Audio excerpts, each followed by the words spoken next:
Yes, my people, what's going on? You already know it's your boy K to the I to the Z to the O. KIZO 101 giving you the life lessons you never knew you deserved, baby. You already know, ladies and gentlemen, you know what time it is.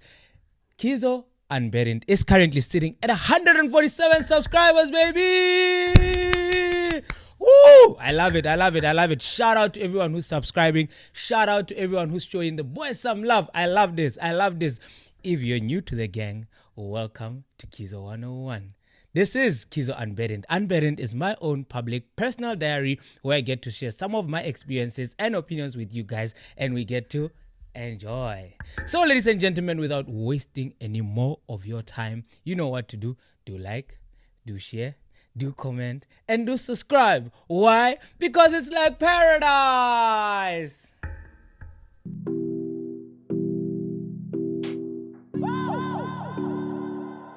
It's like paradise. It's like paradise. Do you got dividends, key? You won't see a difference, key. Nobody rhyme like me. I feel like B.I.G. She lost her faith in me. I got the soul in me. I'm in my own damn league. I'm in my own damn. Never mind. What you doing? Yes, ladies and gentlemen, welcome back. Yes, we are still here. You are still here with your favorite host with the most, the tall, the dark, and the handsome, baby. You already know. Dark and lovely. The darker the berry, the sweeter the juice. Yes, I'm still here. KIZO 101. This is the only gang you're allowed to join. The only legal gang you're allowed to join. So welcome to the gang. Welcome to the gang if you're new. If you're returning, welcome to KIZO Unburdened. You already know.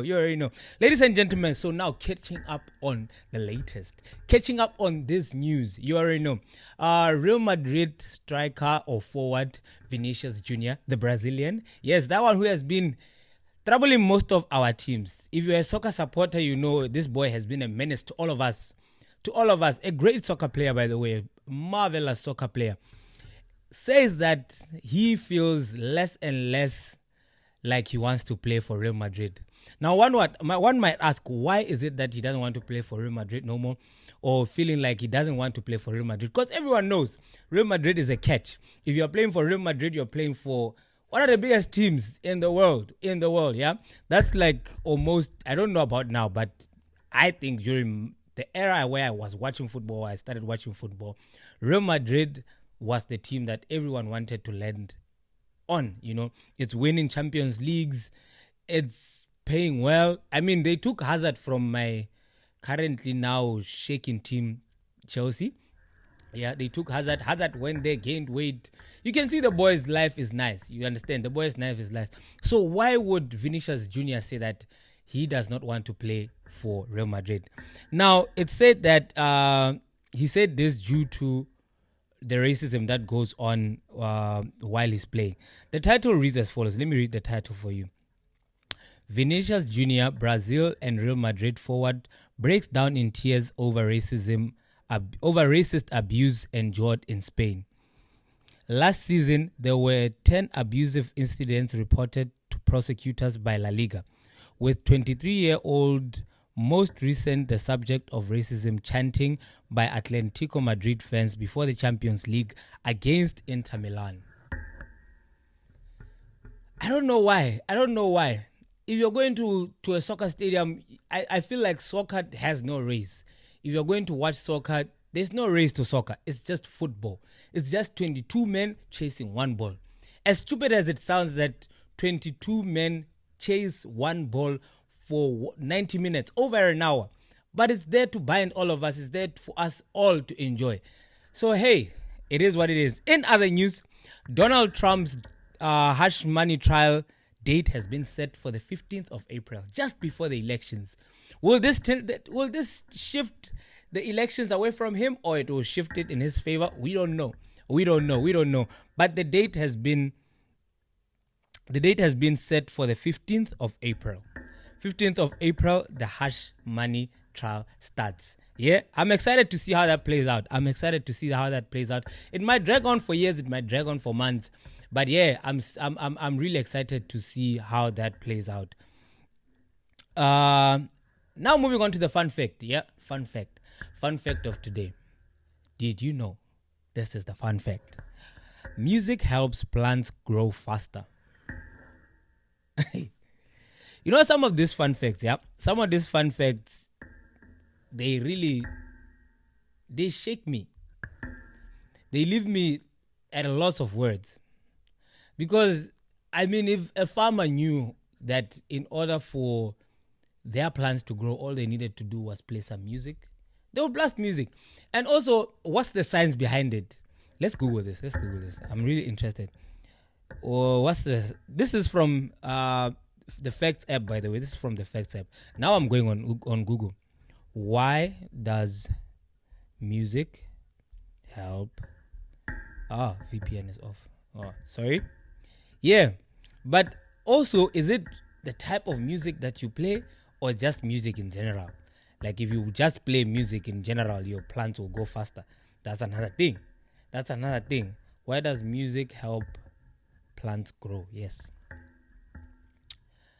Rather, sound waves stimulate the plant cells. When the cells are stimulated by the sound, nutrients are encouraged to move through the plant body, promoting new growth and strengthening their immune system. Believe it or not, studies indicate that plants also seem to have a specific taste in music. So it's not every music. It's not that they will grow to amapiano and I'm there. They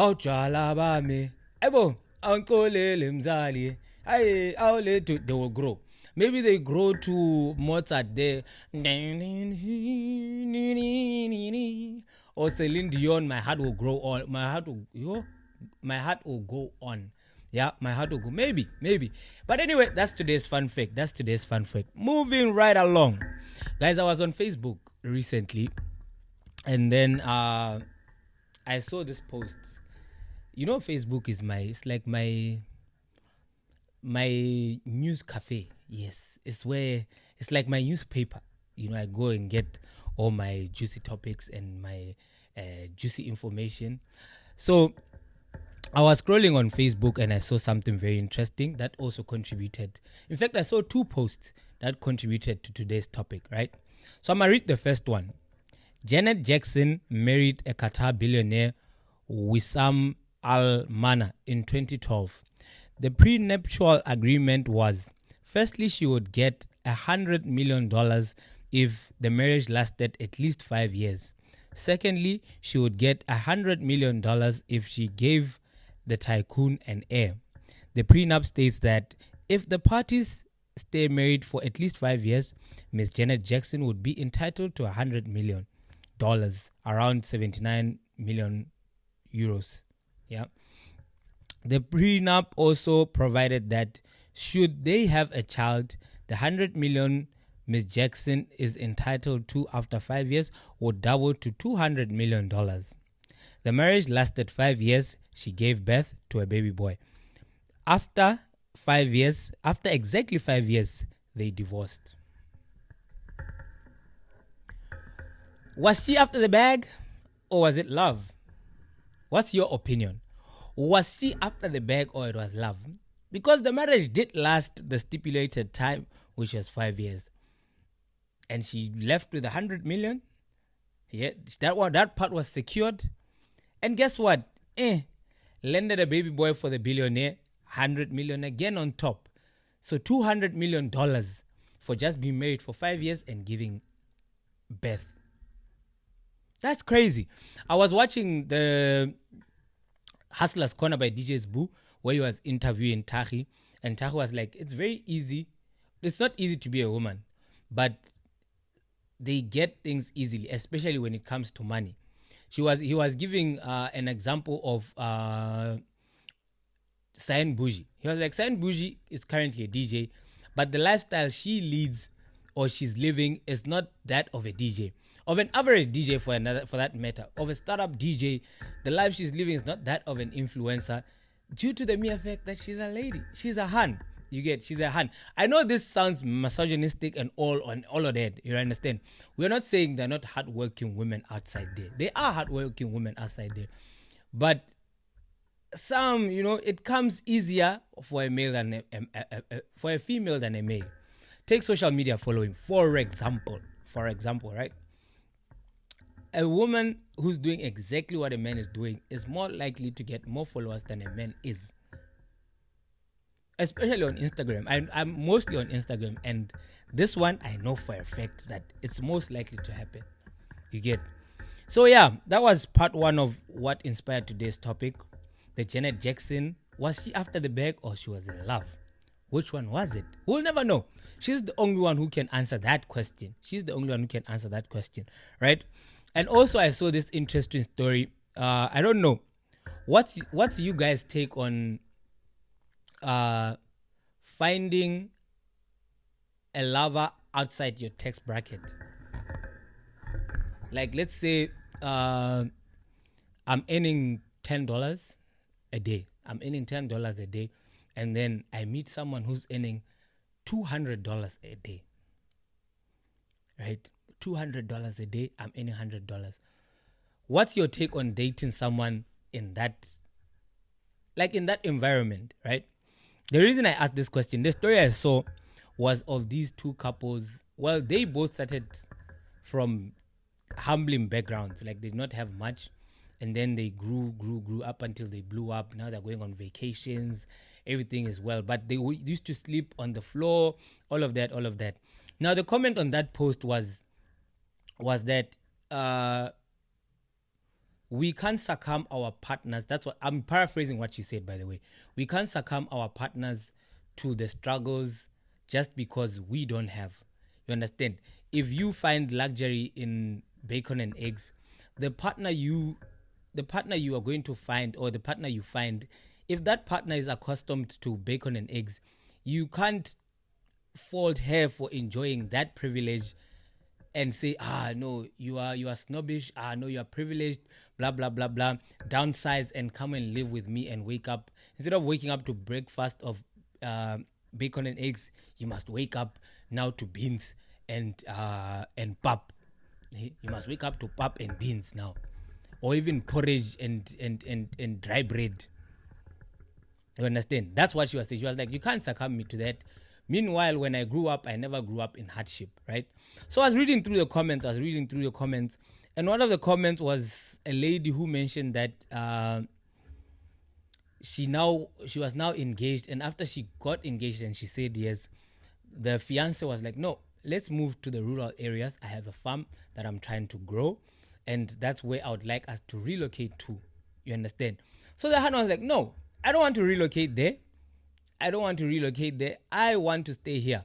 Why don't we rather pay someone to look up the farm, grow the farm, nurture the farm, and we just reap the benefits? And he was like, no, why should we waste money like that if we can do it ourselves? And she's like, no, we can't do it ourselves because I don't want hard labor. I have never in my life done any hard labor. And then the partner was responding, or you are a snob, you are spoiled, you like wasting money, what. So my question to you guys is that fair? Is that a fair scenario? Is that a fair interpretation of the facts? Should she succumb to the guilt trip of her parents providing her the soft life for her not to be able to work hard and work smart instead? Because it's the same. If I pay someone to do the work and I get more while I still manage my lifestyle and I still manage to work where I currently work. Let's say I'm working in a bank. Now I'm supposed to quit a bank and go focus on a farm. That's your dream. That's not even my dream. It's your dream. At this point, it becomes ours because we are a unit. But we could both find work. You could go work somewhere, and someone takes it. That's triple income. So is she at fault or the man is at fault? Which one is it? So this brings me to today's topic, right? Today's topic is picking the right partner. How do you pick the right partner? What constitutes a right partner for you? Guys, in the comment section, shout out to everyone who has been commenting. The comment section have been nice. They've been entertaining. Fall it. I see you. I see you, my brother. Keep doing the Lord's work and keep commenting. I love it. I love it. I love it. Tata Mohumuti, Safa. Guys, everyone who's commenting, I love to see this. I appreciate you guys so much. I appreciate you. So, picking the right partner. What constitutes picking a right partner for you? What constitutes picking the right partner for you? Is it money? Is it personality? Is it solely based on love? Is it compatibility? Is it love? Which one is it for you? What constitutes picking the right one for you? Right? That's today's topic. That's the topic we'll be discussing today. So, yes. One other thing that got me thinking about this particular topic, right? I don't know if you not checked the last episode. The last episode, I was asking Marshall, and he mentioned that he dated... shout out to Marshall also for coming through to the podcast. It was a lovely, lovely, lovely interview. I loved it. I loved every minute of it. It was very informative. It was an experience of life or a view of life that I had never thought people experience or people thought like that or people thought along those lines. I never thought people thought like that, to be quite honest. It was a refreshing line of thought, right? So in the conversation, Marshall mentioned that he dated a lingerie model. Right? He dated a lingerie. Personally, I have zero beef with a lingerie model. It's a source of income. It's a profitable source of income. Hey, it's a talent. No one can do it. Not everyone can do lingerie modeling. I can't even move with a shirt off in the corridor. Simple thing like a corridor. I can't move with my shirt off. So imagine someone in just underwear modeling there. It's insane. And shout out to people who do it, right? But personally, for me, I would not date someone who's in that line of work, right? I have no problem with the line of work being modeling, being what. I have a problem with the concept behind the whole thing. You understand? I have a very big problem with the concept behind. Because when you're modeling lingerie, let's be honest, you're not going to model it like it's a suit where you sit upside and all. You're going to have to tickle someone's fantasy.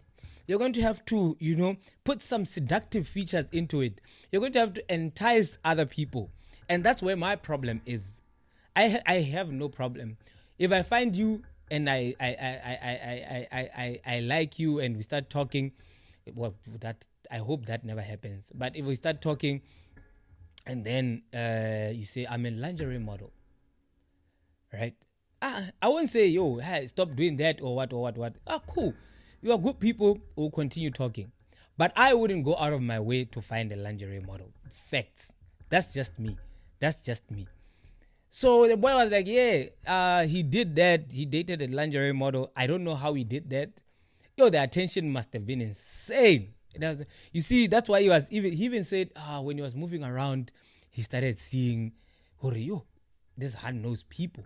He knows gang people, and the people she knows more are Hans. And sorry, not Hans, are gents more than Hans. So he knows a lot of boys than a lot of girls. Now imagine that. You see the things he starts taking into consideration. Lingerie modeling, perfect. Concept of the lingerie model,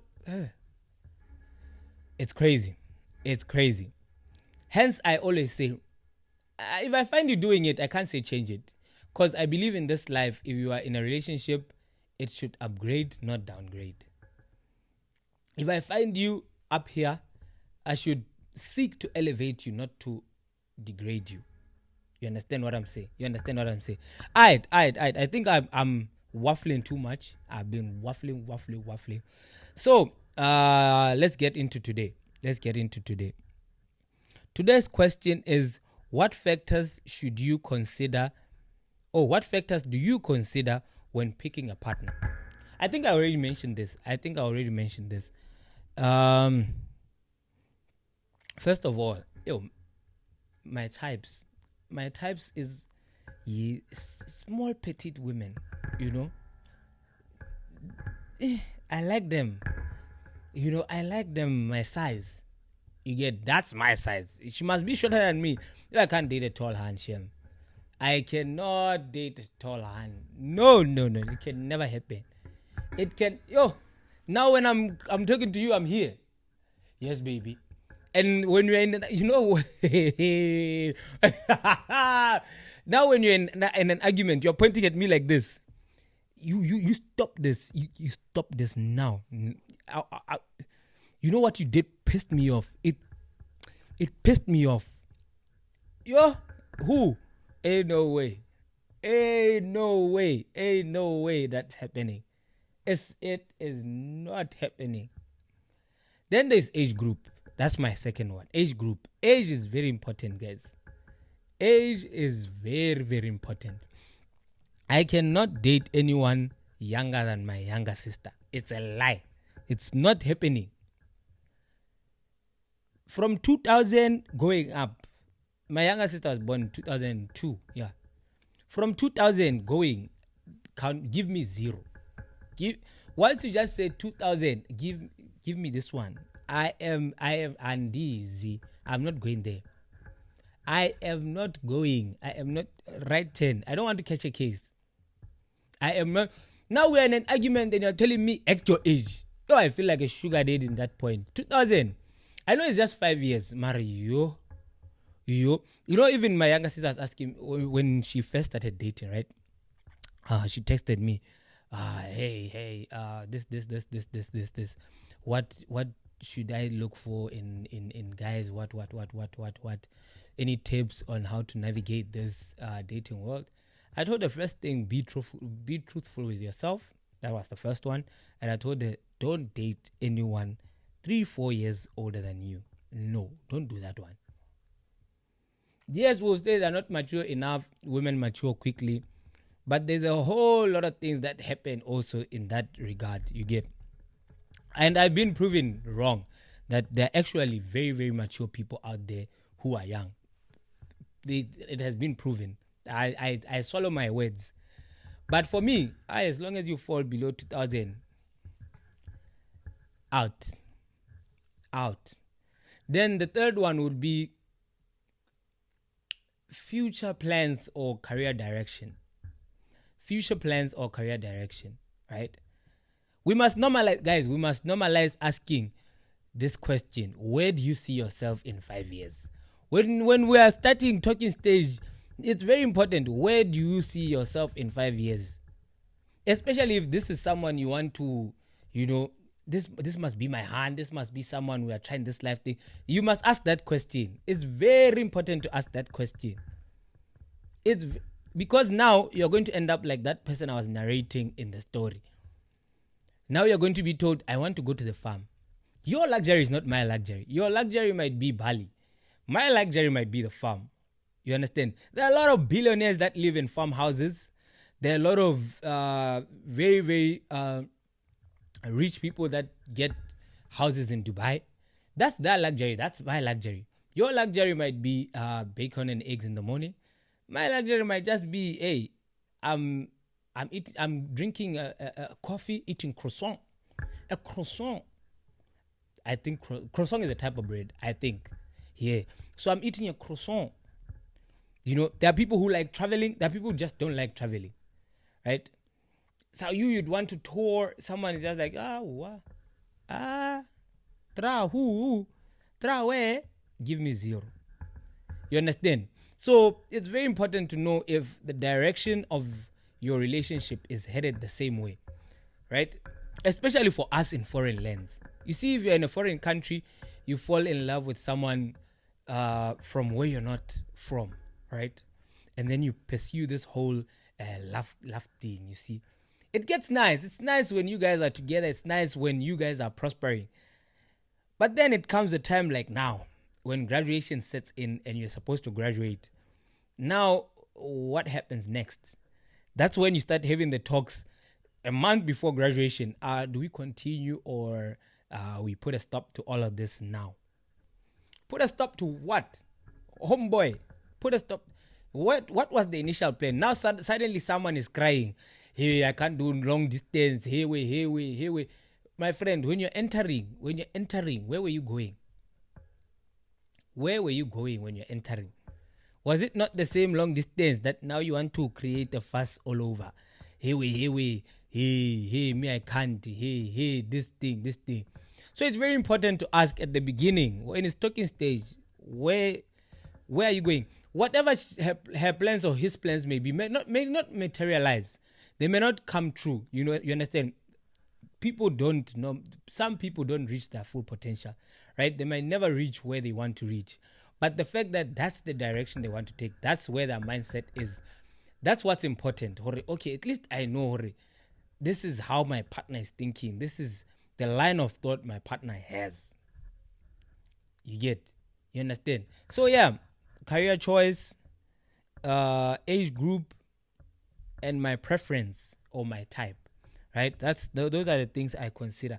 Also, I need someone who's very compassionate, guys. I need someone who's loving, someone who's nurturing. And someone who has attitude.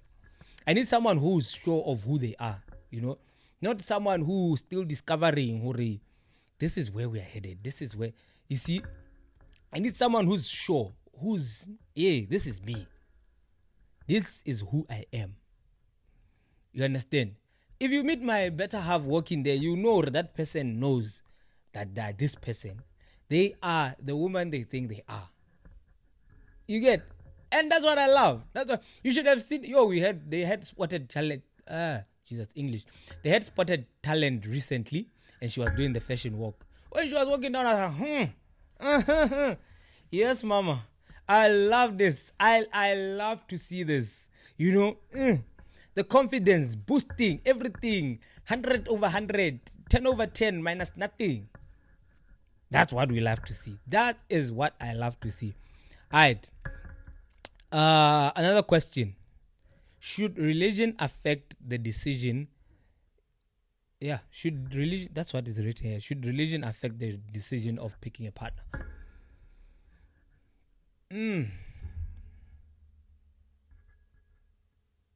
It's a bit of a sticky one. I asked it to Marshall, and he said generally he wouldn't. It doesn't matter. Generally, it doesn't matter to him. He would date regardless. I feel like with dating, it will get problematic if you guys don't understand each other's religion to begin with. Right? And religion is everything. Religion or lack of religion itself. You get? Religion or lack of religion itself will play a very huge role in the direction the relationship goes. A very, very humongous role in whether you're going left or you're going right or you're going right or you're going left. You get? Because it comes a time like now. Sorry. If I'm not a religious person, it's Ramadan now. Shout out to my Muslim brothers. Happy Ramadan Karim. Enjoy Ramadan. To those who are fasting, I hope you guys are enjoying the fast and are praying for all of us and praying for world peace. Yeah. So yeah, in instances like this, right? It's Ramadan. If I'm not a faithful person, I'm not going to understand the process. I'm not even going to try and understand the process. I generally do not even want to know what the process itself is. All I want to know is, hey, you are ignoring me. Hey, you can't see me. Hey, you're not talking to me. Hey, you are running away from me. What's going on? Where are we? You are telling me, I can only do this after I break my... Hey, fam, that's not what I am here for. That's not what we agreed on in the initial process. What's going on? So I feel like in the long term, it plays a role. Also in terms of cultural beliefs and religious beliefs, right? When you date someone, or at least let me not say when I date someone, the intention, just like Marshall mentioned, the intention is long term. It's not short term. If it's short term, my guy, I will not even date you. It will just be cordial. It will be friends that do things that people who are dating do. You understand? But if I'm dating you, that means I want this to go long term. I want this to go somewhere. You get, this must go somewhere. You get, so in that instance, we are going to have to include families. Right? Now, it gets complicated when families are involved. When it's just you and me, it can work.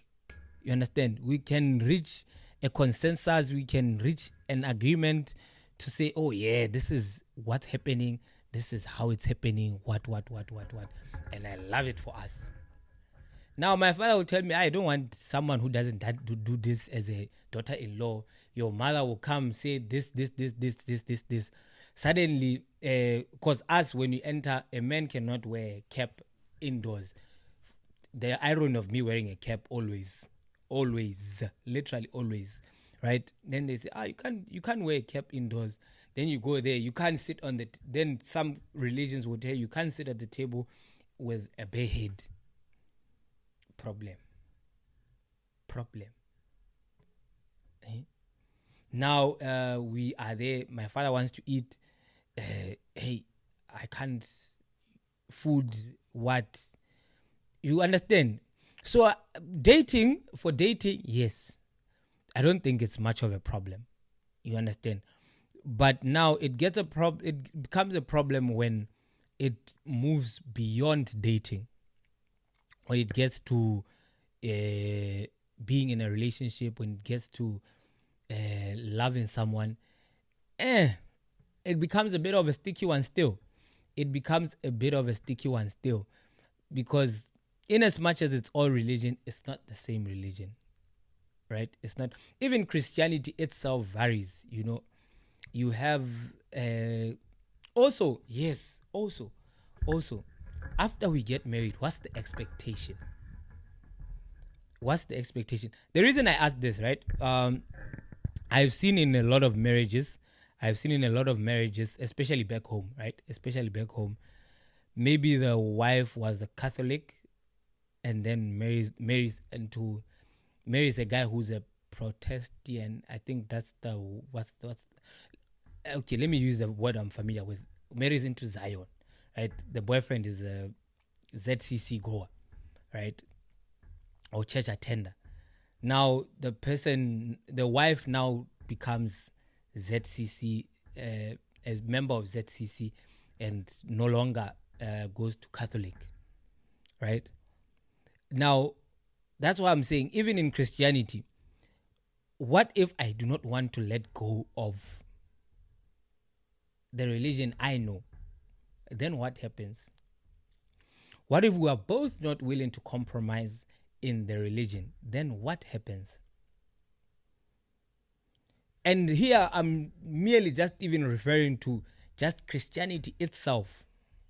We're not talking now after. Like when now you have other religions coming into it, like you have your Buddhists, you have your atheists, you have your Muslims, you have everything. We're just talking about your simple Christianity. Christians, just different churches. If I don't want to leave my church, then what happens? So I think it plays a role. I would like to believe it plays a role into the core foundation and us going forward. How are we going to deal with this issue? If you're a Seventh-day Adventist, you would not want to do anything. You don't want to do laundry on a Saturday. You don't want to cook on a Saturday. You don't want to, well, cooking you can cook, but you don't want to do work on a Saturday because you want to rest on that day, because it's for rest. We are running a shop. Maybe you are in charge of the shop. You want to close the shop. I want money. I don't want my shop closed. I want it closed on a Sunday. Hey, maybe. Yeah. But not on Saturday. Then what happens? You get? So I think it plays a very crucial role in as much as we overlook most things. But I think in the long run, it comes into effect. But anywho, it's been me, your boy. Now we have come to the end of today's episode. Ladies and gentlemen, it's been me, your lovely host with the most, the tall, the dark, and the handsome. Without wasting any more of your time, ladies and gentlemen, if you enjoyed this episode, be sure to like, be sure to share, be sure to subscribe, and be sure to come back next week, same time, same place, to enjoy more of KIZO Unburdened. If there's a topic you'd want me to highlight, or if there's a topic you want me to talk about, drop it in the comment section. Anything and everything is welcome, and everything and anyone is welcome. Yeah? Or if there's a guest, someone you want me to call, tell me. I'll do it. I'll deliver for you guys. That's why I'm here. Yeah? Yes, my people. It's me, your boy. We out.